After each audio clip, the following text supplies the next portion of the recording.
আচ্ছা দেখো, আমাদের এটা কি বলছে, একটি দ্রব্য 378 টাকায় বিক্রি করায় বিক্রেতার যত ক্ষতি হয় 450 টাকায় বিক্রয় করলে তার 3 গুণ লাভ হবে। আর ভ্যাট কি, ভ্যাট কি এটা তো জানো, এটা রিডিংয়ের মধ্যেই ছিল। কোনো দ্রব্যের ক্রয় মূল্যের সাথে নির্দিষ্ট হারে প্রদানকৃত করকে ভ্যাট বলে। এটা লিখে ফেলো খাতায়, না হলে। কোনো দ্রব্যের ক্রয় মূল্যের সাথে নির্দিষ্ট হারে প্রদানকৃত করকে কি বলে?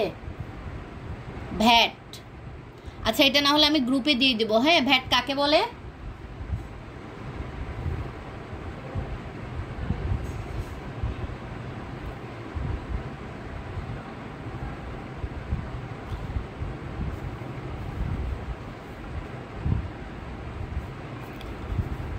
বুঝা যাচ্ছে না কথা? বুঝা যায়। তাহলে ভ্যাট কাকে বলে? কি বলছি? কোনো দ্রব্যের ক্রয় মূল্যের সাথে প্রদানকৃত নির্দিষ্ট হারে প্রদানকৃত করকে ভ্যাট বলে। আচ্ছা, এটা আমি গ্রুপে দিয়ে দিব, ভ্যাট কাকে বলে। এরপর দেখো বলছে দ্রব্যটির ক্রয় মূল্য কত। তাহলে এরকম একটা অঙ্ক কিন্তু আমরা অনুশীলনীর অঙ্কে করছিলাম, মনে আছে? অনুশীলনীর 11 নাম্বারটা দেখো তো বইতে।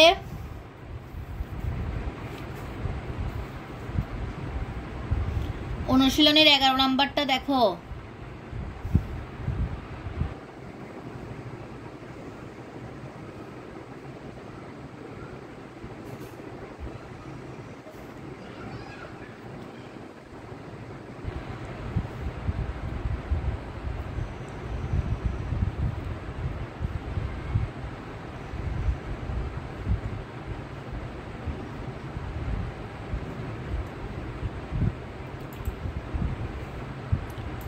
আচ্ছা, এটা আমরা কিভাবে করব?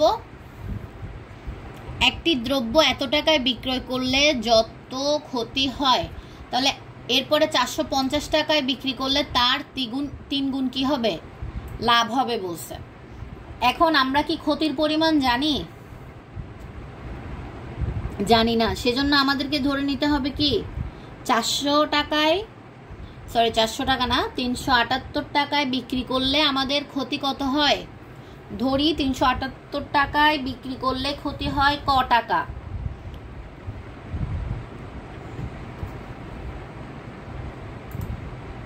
তোমাদের কোনো রেসপন্স না থাকলে আমি ক্লাস কিভাবে করাবো?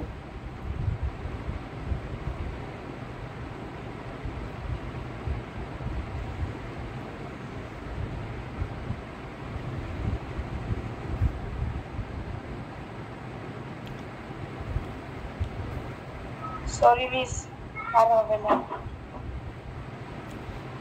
তনিমার মাহিদ, তোমরা কি কথা শুনতেছো না? শোনা যায়। তনিমের, আচ্ছা দেখো, এখানে বলছে এত টাকায় বিক্রি করলে যত ক্ষতি হয়, তাহলে কত ক্ষতি হয় সেটা কি আমরা জানি? জানি না। তাহলে আমরা কি ধরতে পারি যে 378 টাকায় বিক্রি করলে ক্ষতি হয় কত টাকা? ক টাকা। তারপরে আবার ক টাকা যদি ক্ষতি হয় তাহলে ক্রয় মূল্য কত হবে? এটা তো বিক্রয় মূল্য, এবং ক্ষতি হচ্ছে ক টাকা। তাহলে বিক্রয় মূল্য আমরা কিভাবে জানি? ক্ষতির সাথে ক্রয় মূল্য যোগ করলে আমরা কি পেয়ে যাব? বিক্রয় মূল্য পেয়ে যাব না? কারণ কি, যখনই ক্ষতি হবে তখনই কি অবশ্যই ক্রয় মূল্য কি থাকে? বেশি থাকে না? তো এই জন্য ক্ষতির সাথে আমরা বিক্রয় মূল্যটা যোগ করলে কি পাবো? ক্রয় মূল্য। তাহলে সুতরাং ক্রয় মূল্য সমান 378 যোগ ক।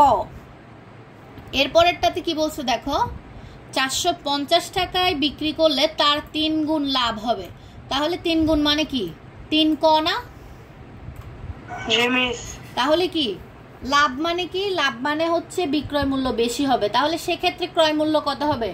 ক্রয় মূল্য সমান 450 বিয়োগ 3 ক হবে না? এটার মানে কি? এটার মানে হচ্ছে বিক্রয় মূল্য বেশি। কারণ কি, যখনই দেখবা ক্ষতি মানে কি, ক্রয় মূল্য বেশি, আর যখন লাভ হবে সেক্ষেত্রে বিক্রয় মূল্য বেশি। অর্থাৎ আমি যদি একটা কলম 6 টাকায় কিনে 8 টাকায় বিক্রি করি, তাহলে আমার বিক্রয় মূল্য বেশি না? অর্থাৎ আমার সেখানে কি হয়েছে? লাভ হয়েছে। তাহলে বিক্রয় মূল্য লাভের ক্ষেত্রে অলওয়েজ বেশি থাকে। তো আমরা এক্ষেত্রে যদি করি, ক্রয় মূল্য কি লিখব? 378 যোগ ক। আবার এক্ষেত্রে যদি করি, সেক্ষেত্রে আমার কি লিখতে হবে? ক্রয় মূল্য সমান 450 বিয়োগ 3 ক। তাহলে আমরা জানি ক্রয় মূল্য কখনো কি হয় না? চেঞ্জ হয় না। এটা আমরা জানি না, ক্রয় মূল্য যে কখনো চেঞ্জ হয় না। হ্যাঁ, এখন এটা আমি দেখাচ্ছি। আমরা দুই ক্ষেত্রে দুইটা ক্রয় মূল্য পাইছি। তাহলে দুইটা আমরা জানি যে ক্রয় মূল্য কখনো চেঞ্জ হয় না। তাহলে আমরা এভাবে লিখব 300। এটা কি ক নাকি খ? কোনটা? ক নাম্বার। এটা সমান আমরা লিখতে পারি 450। আমাদের উদ্দীপকে কি আছে? 450 টাকা বিক্রি করলে 3 গুণ লাভ হয়। তাহলে 450 বিয়োগ 3 ক। কেন আমরা এটা করলাম? কারণ দুইটাই ক্রয় মূল্য না? ক্রয় মূল্য তো সমান, এজন্য। আচ্ছা, এই ক্ষেত্রে কেন যোগ হয়েছে? কারণ আমরা কি জানি, যখন ক্ষতি হয় তখন অবশ্যই কি হয়? বিক্রয় মূল্য থেকে ক্রয় মূল্য বেশি হয় না?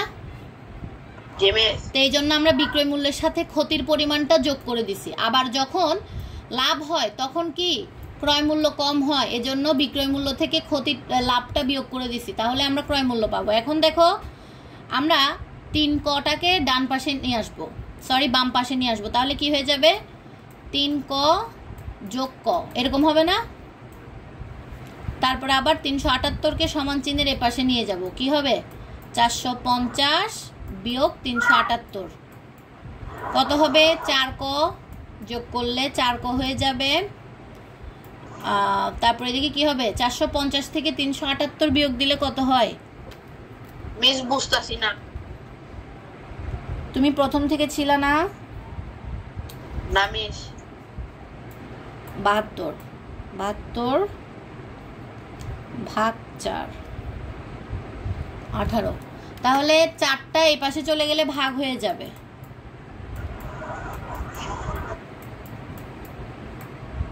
কত হবে? 18। তাহলে কটা কিসের মান ধরছিলাম আমরা? ক্ষতি না? তাহলে এই 18টা হচ্ছে ক্ষতি। আচ্ছা, আমি আরেকবার বলতেছি, 18টা হচ্ছে আমাদের ক্ষতির পরিমাণ। তাহলে আমরা যদি ক্ষতির পরিমাণ জেনে যাই, তাহলে আমি প্রথম সমীকরণেই তো বসাই দিতে পারি। 378-এর সাথে আমি যদি 18 যোগ করি, তাহলে আমি ক্রয় মূল্য পেয়ে যাব না? কারণ এটা তো আমার ক্রয় মূল্যই ছিল। তাহলে আমার প্রশ্নেও তো চাইছে ক্রয় মূল্য। আমি আবার প্রশ্নে ফেরত যাচ্ছি। এই প্রমাণটা তো বুঝছো যে দুইটা প্রমাণ একসাথে কেন করলাম এবং কর মান কিভাবে বের করতে হয়, এটা বুঝছো না? হ্যাঁ, আমি অঙ্কের কাঠামোতে আবার যাচ্ছি, একটু ভালো করে খেয়াল করো। আমি আবার প্রশ্নে যাচ্ছি।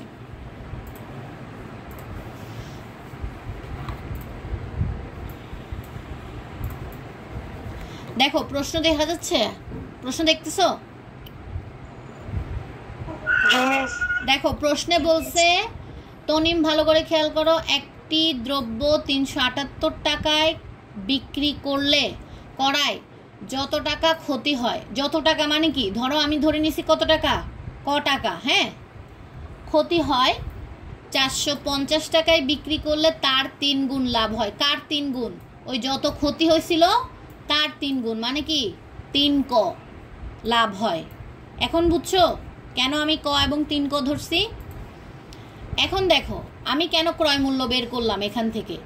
তাহলে ক্ষতি হলে ক্রয় মূল্য বেশি হয় না বিক্রয় মূল্য বেশি হয়? বলো। ক্ষতি হলে ক্রয় মূল্য বেশি হয় নাকি? ক্ষতি হলে ক্রয় মূল্য বেশি হবে না বিক্রয় মূল্য বেশি হবে?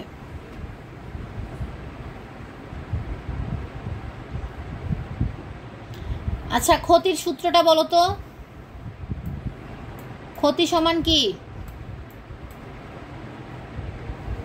বলো? বিক্রয় মূল্য মাইনাস ক্রয় মূল্য।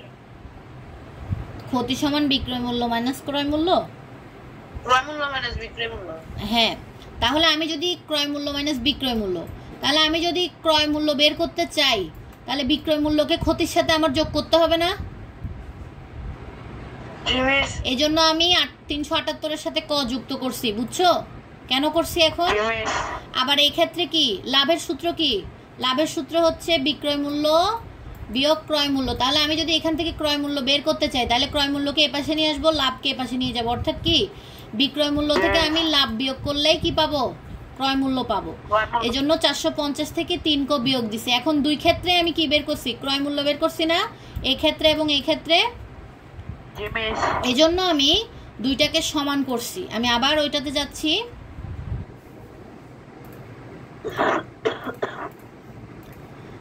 দেখো, এই জন্য আমি কি করছি? এই দুইটাকে সমান লিখছি। বুঝছো এখন কেন সমান করছি? কারণ দুইটাই কি, দুইটাই আমাদের ক্রয় মূল্য। তাহলে ক্রয় মূল্য কখনো চেঞ্জ হয় না, ক্রয় মূল্য সমান থাকে। তাহলে এই দুইটা আমি সলভ করছি, করে আমি ক এর মান পাইছি না? ক এর মান হচ্ছে 18। এটা হচ্ছে আমার ক্ষতির পরিমাণ।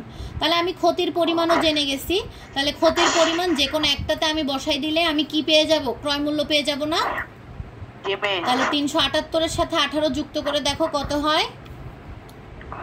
378 হ্যাঁ, এটা সমান এটা। কারণ কি আমরা জানি, উপরে লিখতে পারো যে ক্রয় মূল্যর পরিবর্তন হয় না, এটা লিখে দিতে পারো। তাহলে প্রশ্ন মতে কি এটা সমান এটা, বুঝছো? তাহলে 378 যোগ 18 আসে কত? 396। তাহলে আমাদের ক্রয় মূল্য আসলে কত ছিল? 396। কারণ কি 378-এর সাথে আমি ক্ষতির পরিমাণটা যুক্ত করছি। বুঝা গেছে এখন? আচ্ছা, এটা ছিল আমাদের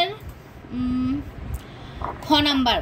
ক নাম্বার তো করাইছি, সরি, খ নাম্বার। হ্যাঁ হ্যাঁ, ভ্যাট কাকে বলে এটা আমি গ্রুপে দিয়ে দিচ্ছি এখনই। ওয়েট।